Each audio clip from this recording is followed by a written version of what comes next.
Hey guys, welcome back to the channel. Today we're going to talk about the second most common lesion in the mouth, and I'm going to show you an example and we'll show you how to manage it. So these lesions are very, very common. So let's begin. So here it is. The story is this is a 50-year-old gentleman that has this little bump. It started off very, very small and it slowly started growing larger and larger and larger. It doesn't really hurt at all. He has no pain with it. However, every time he chews, he starts biting this thing, and almost always it bleeds. You can see a little bit of bleeding right there. So he just kind of wanted to get rid of it and kind of figure out what this is, if this is something dangerous or not.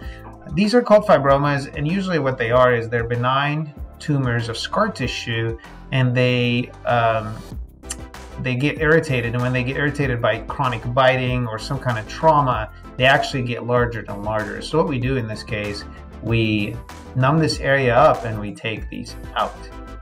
And what we do is we numb the area, and we actually, with a 15 blade, we cut all this out down, and we'll try not to leave any scar tissue in the area underneath it. So this is just submucosal tissue there. I'll show you what it looks like. We suture everything up. Here's another view of it.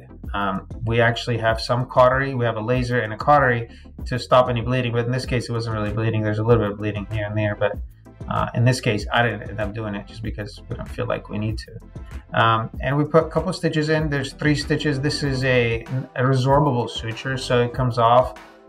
Typically, depending on what, how much talking you're doing, whatever, sometimes these stitches prematurely come out, and so this area ends up being an ulcer. All we need the stitches there is for a couple hours to stop the bleeding. That's kind of how these are managed. And then we send this to the oral pathologist, and this is what it looks like. This is about, I would say, 8 or 9 millimeters in size. It's from here to here, I would say, about 9 millimeters. And we send it to the oral pathologist. Okay, so this is what the area looks like after 2 weeks of healing. You can see the initial incision here, and these things heal with no scarring. There might be a little scar. It might feel kind of hard for about 3 to 4 weeks, but it usually smooths out and you shouldn't have any issues there. And usually there's not much pain.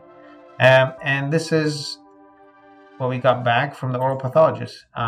Left fibroma, which is what it is, benign tumor scar tissue. Hyperkeratosis is basically thickening of the mucosa over this thing. Mucosa is the skin inside your mouth. That's what you call mucosa. So that's what the final pathology is. And this is nothing serious. We don't have to follow you up. And usually you don't get another one unless you have, chronic cheek biting problems. Okay, that's how we treat these. I hope this helps out. And, please check out our practices. They're linked below. If you have any questions, please make some comments and let me know what you guys want me to talk about. Have a good day.